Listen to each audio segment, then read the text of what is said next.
साथियों नमस्कार। आज हम वर्तमान मऊ जनपद के डुमराव गांव में आए हुए हैं और आप लोगों को एक ऐसे अद्भुत महान व्यक्ति के बारे में आपको बताना चाहेंगे जो किसी पहचान का मोहताज नहीं है। उनकी पहचान विश्व स्तर पर राष्ट्रभाषा हिंदी में उनका एक अतुलनीय योगदान रहा है। और जब हिंदी का इतिहास लिखा गया तो एक नए रस की उत्पत्ति किया। उस उत्पत्ति के सृजनकर्ता जो थे हमारे पंडित श्याम नारायण पांडे जी, जिनका ग्राम जो है डुमराव, इसमें वर्तमान में जनपद मऊ के अंतर्गत आता है। पहले यह आजमगढ़ जनपद का हिस्सा हुआ करता था, लेकिन आज अभी आप इसके पहले मूर्ति देखे होंगे जो उनकी मूर्ति लगी थी उनके घर के रास्ते की तरफ दिखा रही किधर इनका रास्ता है।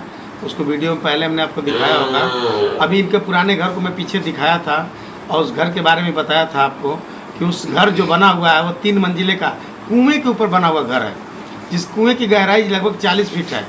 और एक आश्चर्यजनक बात है, मैंने तो अब तक इतने दूर तक घूमा है, शायद किसी सज्जन को यदि कहीं इस तरह का कुआं मिला हो तो कमेंट करके ज़रूर बताएंगे हमको वो कि वो कुआं आधा अंदर है घर के और आधा बाहर है।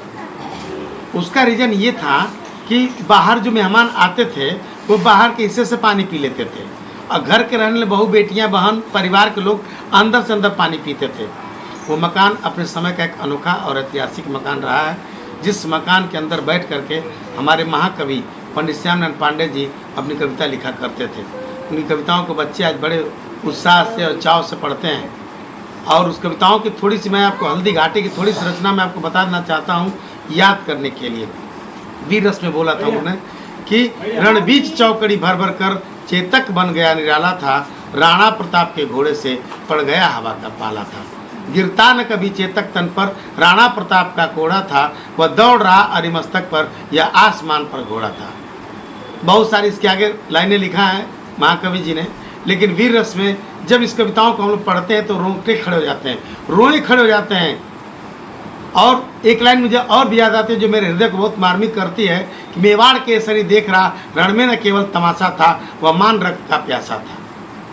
ये ऐसा लगता है जब इन कविताओं को हम लोग पढ़ते हैं, लगता है कि हल्दी घाटी के मैदान में हम खड़े होकर के उस नज़ारे को देख रहे हैं। और ऐसे महान सोच वाले जो हमारे पंडित श्याम नारायण पांडे जी थे, आज उनका परिवार किस हाल में और किस जगह पे यहाँ रह रहा है, हम उसके बारे में आपसे उनके परिवार के लोगों से मिलाएंगे। और परम सौभाग्य की बात है कि आज हम लोग के बीच में महाकवि जी की धर्मपत्नी जी आज उपस्थित हैं, जो हम लोग की दादी माँ के समान उम्र की लगती हैं, और आज वो उपस्थित हैं हम लोग के बीच में।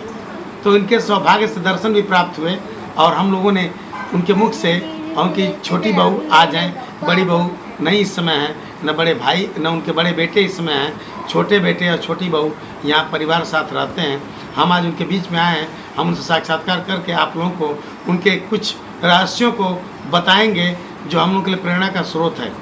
आज महाकवि पंडित श्याम नारायण पांडे जी विश्व स्तर पर अपनी पहचान वीर रस सम्राट के नाम से बनाए हुए हैं। उसको अब तक किसी ने सीमा को लांघा नहीं है।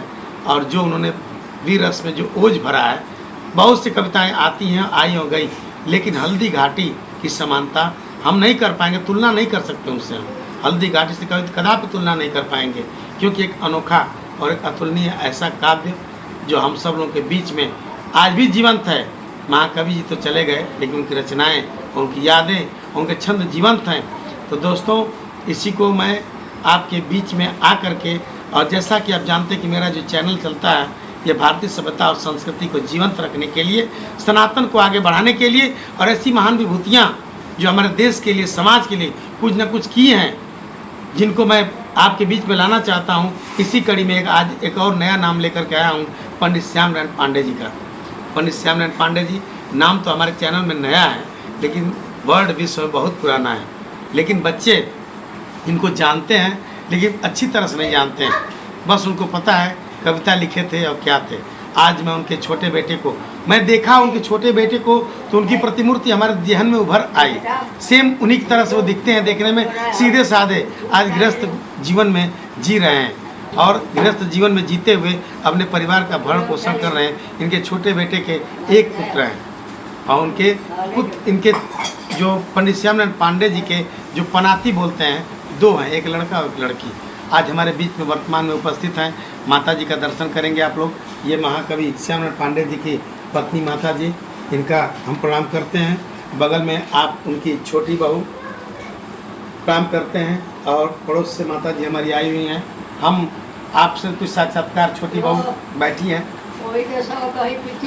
अच्छा, आप छोटी बहू हैं, आपसे मैं थोड़ा सा आपका मैं परिचय जानना चाहूँगा।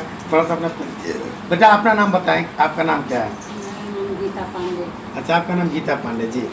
आप एक जो थे बड़े वाले बेटे का नाम गुरु जी के श्री छविदेव पांडे जी थे, भूदेव। हाँ। बड़े वाले पंडित जी के बड़े बेटे का नाम श्री भूदेव पांडे जी और छोटे बेटे श्री छविदेव पांडे जी जो हैं, अभी देखिए सामने अपने कुछ पांडे का नाम अलग का है। वहाँ देखिए सामने बेचारे अपने गृहस्थी में लगे हुए। और यहाँ देखिए, अब आप देखिए हमारी उनकी छोटी बहू, इनसे हम कुछ बातें करेंगे। अच्छा, आप अपना परिचय बताएं कि आपका नाम गीता पांडे, आप उनकी छोटी बहू हैं। हम ये कहेंगे कि पांडे जी के सानिध्य में आपने जीवन को कितना गुजारा है? 4 साल गुजारे। उनके जीवन से संबंधित कुछ उनके दिनचर्या के बारे में बताएं कि पांडे जी का दिनचर्या कैसा होता था? जब वो कविताएं लिखते थे तो कब लिखते थे, या उनका मतलब क्या था? आपके आने के समय जारी था कि मतलब रुक गया था? रुक गया। आप जब आई तो रुक गया। वो 80 साल के हो गए। हाँ, मतलब जब आपका शादी होकर के आया तो गुरु जी की उम्र 80 साल की हो चुकी थी और उनके जो है दिमाग तो काम कर रहा था लेकिन हाथ काम नहीं कर रहा था, लेखनी करना बंद कर दिए थे। अच्छा, तो उनके साधारण जीवन के बारे में बताएं, साधारण जीवन उनका कैसा था? कितने बजे उनका उठना होता था? कितने बजे दिनचर्या शुरू होती थी? सुबह में 5 बजे उठते थे, अपना दतवन खुला करके, और हमारे आने पर दतवन खुला करके सब पानी करके और बैठते थे, तो मानसिक पूजा करते थे, अपना मन के एकाग्र करते थे, पूजा करके उठते थे, तब चाय पीते थे और नाश्ता वास्ता होता था, अपना दूध और हार्देश मिला शुद्ध रूप से, मतलब वो शरीर के स्वास्थ्य पर पौष्टिक आहार, उचित संतुलित आहार लेते थे। 80 वर्ष के हो गए थे। हाँ। अच्छा, उनको अपने से चलते थे या कोई उनको? हाँ, अपने से सब काम करते थे। टहलने वो जो टिबेल पर से आप आए हैं, जी, सरकारी टिबेल है, जी, वहाँ से आप आए, वहाँ तक वो जाते थे अखबार पढ़ने के लिए। अच्छा, वहाँ एक पान का दुकान था, वहीं जा कर के चौतारा है, वहीं पर बैठते थे, पान खाते थे और वहाँ से घूम कर। अच्छा, आपकी जब शादी हुई तो उस समय तो आपके माता पिता तो जान ही रहे होंगे हम किसके यहाँ शादी करने जा रहे हैं। हाँ। तो पांडे जी का जो व्यक्तित्व था, आपके पिताजी ने क्या उनमें देखा कि आपकी शादी यहाँ पे किया? यश को पा करके शादी किया। हाँ, नाम, उनका नाम बहुत बड़ा है। बस उनके नाम, उनका नाम जो संसार में मतलब भारत में बहुत बड़ा है, संसार में बड़ा है, और उन्होंने सम्मान दिया और आप यहाँ पे आई और उनके साथ 4 साल तक समय गुजारा। हमारे पिताजी गरीब जी, 4 लड़के थे हमारे पिताजी के और 2 हम लोग बहनें थी। तो अभी कोई बाहरी आमदनी था नहीं, केवल खेती गृहस्थी से अपना काम करते थे, तो इसीलिए थोड़ी गरीबी थी हमारे पिताजी की। गरीबी थे, लेकिन पांडे जी भी जो थे वो अमीरी दिखाते, दरियादिली दिखाते हुए उन्होंने पिताजी के यहाँ, जब हमारे पिताजी आए, जो हमारे ससुर जी के पास जब हमारे पिताजी आए, तो जब पैसा के लिए बोले तो पिताजी कहे कि पंडित जी हमको केवल लड़की चाहिए, हम लड़की पर शादी करेंगे, हमको दहेज कुछ नहीं चाहिए। हमारे पिताजी दिल के भी अमीर थे, देने वाले नहीं थे, मगर जो शक्ति था, बहू के लिए जो उपहार दिया था, उपहार उन्होंने दिया अपने अपने सामर्थ्य अनुसार दिया उपहार। अच्छा माता जी, आपको सुनाई देत बा? सुनाई देत बा कुछ हो? अच्छा, ये कहते हैं कि गुरुजी जब आज़ादी, जब देश गुलाम रहे, जब भारत गुलाम रहे, तो उसमें कविता लिखा था ना घरे बैठ के? कविता लिखा था, घरे बैठ के लिखा था ना? कब लिखे? अरे कब लिखे, घूम के आवे, नहाए धोए, पूजा करें, चाय पानी पिए, पान दही लगा के खाएं, और बाद में बैठे केवाड़ी बंद कर दें, केवाड़ी बंद करके लिखते एकाग्र होके मन को। अच्छा, जब वो आवे तब कहीं के 4 बजे, मतलब साधना में लीन रहते थे, कविता के काव्य साधना में लीन रहते हुई जी जी ये समय जी जी। अच्छा, ये कहते कि जब उनका कविता फेमस भइल हल्दी घाटी, तो ओकरी बाद केहू आइल शासन से यहाँ बतावे हल्दी घाटी इस समय इनका शादी ना भेल अभी ना। अच्छा, मतलब ये कविता फेमस पिताजी की पहली शादी जी 30 साल में। अच्छा और उनकी स्त्री 3 साल बची, 3 साल रही, 3 साल के बाद एक्सपायर हो गई। अच्छा अच्छा उनकी एक बच्ची थी जी जी साल 1.5 साल की थी। जी जी तो बच्ची को लेकर के उनकी बहन थी, मैंने हमारी पहली बुआ। सास की हाँ। सास की बहन, अच्छा मौसी लड़की की। तो वो थी, तो वो बोली कि जहाँ हम जाएंगे तहाँ इस बच्ची को ले लेकर जाए, जाएंगे, पालन पोषण हम करें। छोड़ेंगे नहीं। तो कोई बच्चा लेना नहीं, तो इसीलिए उनकी भी शादी इन्हीं से हुई, अच्छा अच्छा पिताजी से। मतलब वो जो पहले मर गई उनकी बहन के ही शादी फिर हो गई दोबारा।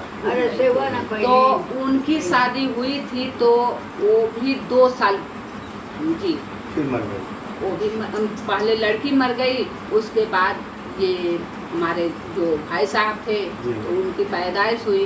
वो पैदाइश होने की- दूसरी वाली से ये बड़े वाले भाई साहब जी, जी तो जब उनकी पैदाइश हुई तो 2 महीने के थे और इसी सावन में बताइए। और फिर तीसरी माता जी आई तीसरी शादी ये है। तो उनसे पिताजी आए। 5 बेटियां हुई पिताजी की, 5 लड़कियां इनकी हुई। तो इनकी लड़कियां 5 लड़कियां के बाद ये पीछे छोटे हुए सबसे तो सुन उन्हीं का सेम चेहरा पाया हुए भी है, लेकिन उनके तरह से नहीं हो पाए। अरे तो जानते हैं प्रकृति का नियम है वो तो 60 साल हो गया ना। 55-60 की उम्र में जी जी जब उनकी अवस्था क्या थी तब आप उस समय समझ गया, आपकी बात समझ गए। तो समझ बच्चे पर क्या प्रभाव पड़ेगा। मतलब ये और जो बच्चे जब होते हैं बुढ़ापे का, ये तो वो इतना उनको दुलार दिया जाता है कि वो थोड़ा कमजोर, मतलब अपने आलसी टाइप हो जाता है। आइए, जो कविता जब इनकी फेमस हुई तो शादी से पहले की ही हो चुकी थी, उसके बाद तो फिर शादियाँ हुई थी। और जब वो आप लोग आए तो फिर उनके बाद तो उतना बढ़िया मकान बना हुआ है, लोगों का बराबर आना जब जाना। हमारी माता जी आई थी वो मकान बन रही थी अपना जी।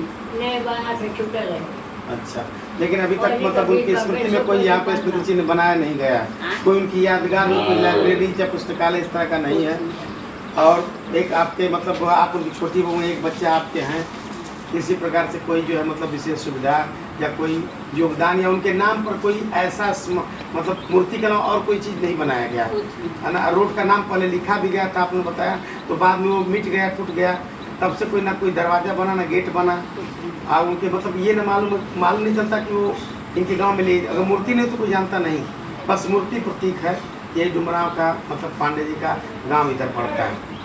चलिए, मिल के बहुत अच्छा लगा हम लोग को, आप लोगों से मिलने के बाद, माता जी से मिलने के बाद इतना बढ़िया लगा कि जिन चीज़ों को बच्चे किताब में पढ़ते थे, हम लोग पढ़ा करते तो आज इस परिवार से मिल करके इतना अच्छा लगा। लेकिन मैं चाहूँगा कि जिन लोगों के पास यह वीडियो जा रहा है और यदि कोई हमारे ऐसे जो सम्मानित अगर प्रतिनिधि जो हमारे प्रतिनिधि हैं, चाहे सांसद हैं, चाहे विधायक हैं, चाहे मंत्री हैं, तो मैं उनसे अपील करना चाहूँगा कि पांडे जी की इन स्मृतियों को सजोने के लिए अपने स्तर से जो कुछ बन पड़े, चाहे रास्ते का नाम हो, चाहे उनके नाम से कोई गेट हो, हर जगह तो गेट बनवा रही है सरकार, गेट बनवा करके और उस पर जो है लोग महापुरुषों का पोस्टर लगा ले। लेकिन ऐसे महाकवि का यहाँ पे कोई इस प्रकार का गेट नहीं है। गांव में आने के बाद पता चले कि यहीं के गांव में उनकी पहचान, इस गांव की पहचान उनसे है।